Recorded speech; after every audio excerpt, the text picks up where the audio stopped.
नमस्कार. आज आपण पुरीसोबत खाल्ली जाणारी बटाट्याची भाजी करणार आहोत. तर मी पहिल्यांदा तेल टाकून घेतले. तेलामध्ये जिरं, 3 तमालपत्राचे पानं आणि 2 मिडियम आकाराचे कांदे बारीक कापून घेतले आणि ते टाकलेले आहेत. कांदा मस्त सोनेरी रंग येईपर्यंत आपल्याला तो परतून घ्यायचा आहे. सोनेरी रंग आल्याच्यानंतर कांद्यामध्ये आपण टोमॅटोची प्युरी टाकणार आहोत. तर मी एक मोठ्या आकाराचा टोमॅटो घेतलेला आहे, त्याची प्युरी करून टाकलेली आहे.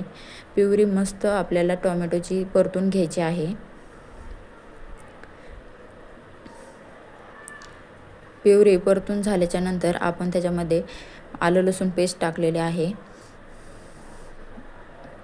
आलं लसूण पेस्ट टाकल्याच्यानंतर आपल्याला ते सर्व चांगल्या प्रकारे मिसळून घ्यायचे आहे. ते झाल्याच्यानंतर आपण हळदी पावडर, चवीनुसार तिखट आणि धणे पावडर तसेच गरम मसाला थोड्या प्रमाणात टाकलेला आहे.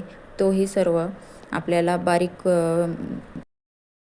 आपल्याला सर्व छान प्रकारे परतून घ्यायचं आहे. बारीक आचेवरती मी परतून घेतलेलं आहे. हे बघा, मसाल्यांना सर्व चांगल्या प्रकारे तेल सुटलेलं आहे. तेल सुटल्याच्या नंतर मी त्याच्यावरती झाकण ठेवून घेतलेलं आहे. झाकण ठेवून घेतल्याच्या नंतर मसाले छान परतून झालेले आहेत. परतून झाल्याच्या नंतर मी 1 चमचा त्याच्यामध्ये कसुरी मेथी टाकलेली आहे. कसुरी मेथीमुळे भाजीला टेस्ट छान येते. त्याच्यानंतर मी 5 मिडियम आकाराचे बटाटे घेतलेले आहेत, ते कापून घेतले आहेत. तुम्ही हाताने कुस्करूनही टाकू शकता. ते आपण या मसाल्यांमध्ये परतून घेण्यासाठी टाकलेले आहेत. बटाटे हे चांगल्या प्रकारे आपल्याला मसाल्यांमध्ये परतून घ्यायचे आहे. त्याच्यानंतर मी मीठ टाकले आहे चवीनुसार. बटाटे हे मसाल्यामध्ये पूर्ण मिक्स झाले पाहिजे. आपण ते चांगल्या प्रकारे ते हलवून घेणार आहोत. त्याच्यानंतर मी 3 मिनिटासाठी झाकण ठेवले होते. झाकण ठेवल्याच्या नंतर पूर्णपणे बटाट्यांना तो मसाला लागतो. मध्यम आचेवरती 2 ते 3 मिनिटाकरता झाकण ठेवायचं. सर्व मसाल्यांचा फ्लेवर बटाट्यामध्ये उतरतो त्याच्यामुळे.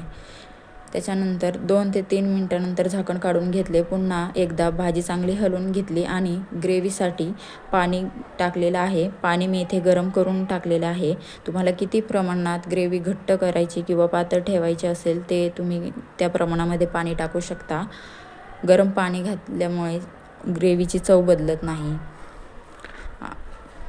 आणि नंतर चांगली उकळी काढून घ्यायची आहे. अशा प्रकारे आपली भाजी तयार झाली.